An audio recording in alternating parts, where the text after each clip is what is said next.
Hello everyone. So yes, like I promised, I was going to do a reveal of the spirituals 2. And I believe that everybody here has already watched it because my god, if you have not watched it, then pause this video and just go watch the movie. So the review. I'm not going to be acting like I know what I want to say right now, but I'm just going to trust the Holy Spirit to help me. This video is going to be talking about the first half of the movie. Yes, that's what I'm going to be giving a review on. Yeah. So Uncle Oge. If you remember this wizard in part 1, it's not just ironic that he's now reading the Bible in part 2. Many times, a lot of people know the power that is in God. They know that God is all powerful. But then again, how do we get to know the God that is all powerful? It is beyond reading the scriptures. As much as reading the scriptures is powerful, as much as prayers are powerful. There's a structure of accountability, there's a structure of learning where we get to learn from the people that have come into God. So accountability is something very important. There's a vast knowledge of God that we don't know, and we cannot come into by ourselves. That's the point of accountability. Have friends, have spiritual leaders that can help your growth. So many people have hanged on God because He's the winning team, not because they really want to know God, not because they really care about who God is. It's just the one winning at the moment. And if God, which is not even possible, but like their own point is my interest. I'm on God's side because He's doing things for me, not really because I want to know Him. You realize that the devil saw through this man's fear. He saw that this one, he has not gone far. He's still scared. He's still okay. It's still about his own gain. It's still about his own gain. So let's move to the next scene. The next scene opened up. Ha! I like that scene. Well, if you're not going, I'm not going. I can't manage by myself. Pastor called to check on her. How are you doing? It's been long we've seen you in church. She's like, it's the baby, oh.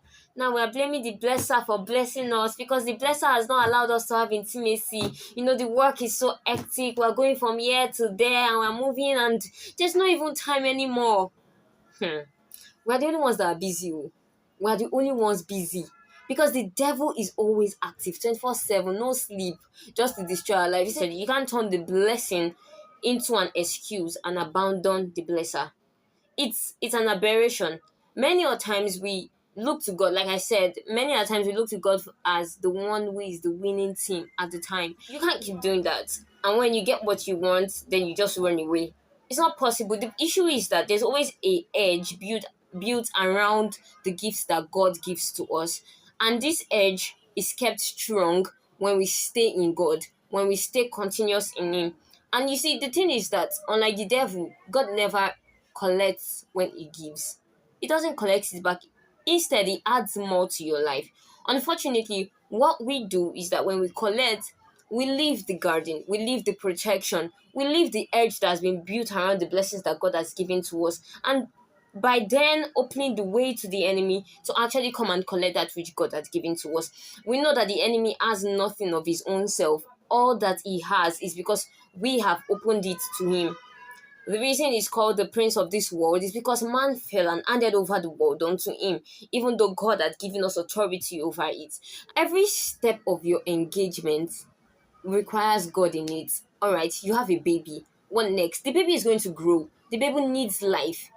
You cannot keep trusting your own ideas. Okay, we know we're supposed to feed the baby. We know we're supposed to do this. But there are certain things that God needs to tell you, warn you about. Now, that leads me to the third sin or the fourth sin was where our friend was advising her. You know, I've heard people talk about, you Christians, you know, you pray about a lot of things. Any small thing, I want to pray about it. Any small thing, God. All right. Imagine if she had prayed about it. No. Just imagine that she had prayed about it. A lot of things won't have happened. The whole thing won't even have happened if she had just prayed about it. And Aaron wouldn't have died. And a lot of casualties that happened after along the way wouldn't have happened if she had just prayed about it. Oh, you got an advice from a friend. That's amazing. You have a friend to advise you in the first place. But what do you do with that advice? You take it before God. What does God have to say about this thing? Do you want me to go to my village people? Or do you want me to trust you for the strength to raise these children? Or do you know, just little things that we always think that God is so above to actually respond to us over. And a lovely girl in reality. Nara was a sweet girl, actually. But she was a victim. She was a victim to the battles of two kingdoms. Even though she belonged to the other kingdom, she was still a victim. She was a casualty. She was not meant to die, but she was a casualty that didn't have power enough to save herself. I say I no do. I no do. No do am. No try am. No try am. Unfortunately, that's why you cannot just stay without having God. You can't be without having God. You can't be without having a spiritual life. The world is beyond the flesh. It's beyond these things we see. It is spiritual. She opens her door to Enare. She comes in and you're not even diligent enough to check that, okay, how did you get to my place? How did you? Simple discernment. These are not even spiritual discernment. They are just normal thing that the normal human being should know. You say, I've been to Lagos. Do you know how big Lagos is? You didn't further on to call the person that you told to invite this person. Okay, how did this person even get to my house? Just little things. That's the thing. Sometimes those little things actually can be forgotten, to be fair. And that's why we always need God. Always need God to point your heart to something, to put your heart under a check that, wait, pause. This lady said she came to my house. What that annoyed me the most in this movie, the first time that they left their child with NRA. Like, you don't know this girl. Your husband doesn't know this girl. But somehow you think is something that you should be comfortable with, leaving her alone with your child. It's just common sense. Why? Alright, so this brings me to the end of this review. And I'll see you next time. But before I close up, I want to ask a question. Now, the scene where she was calling her spouse to go to church. And he was like, you go for me. See, you know I cannot go if you don't go now. Aww.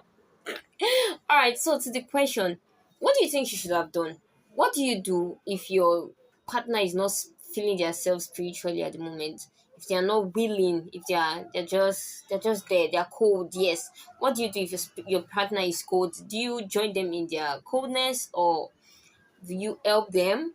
What do you think is the right thing to do, actually? Especially in a case where is going to church, making prayers. This is a family prayer, for example, family altar, and your spouse is unwilling. Do you do it alone, or do you wait till they are willing? So thank you so much for joining me. Thank you for waiting till the end, and God bless you.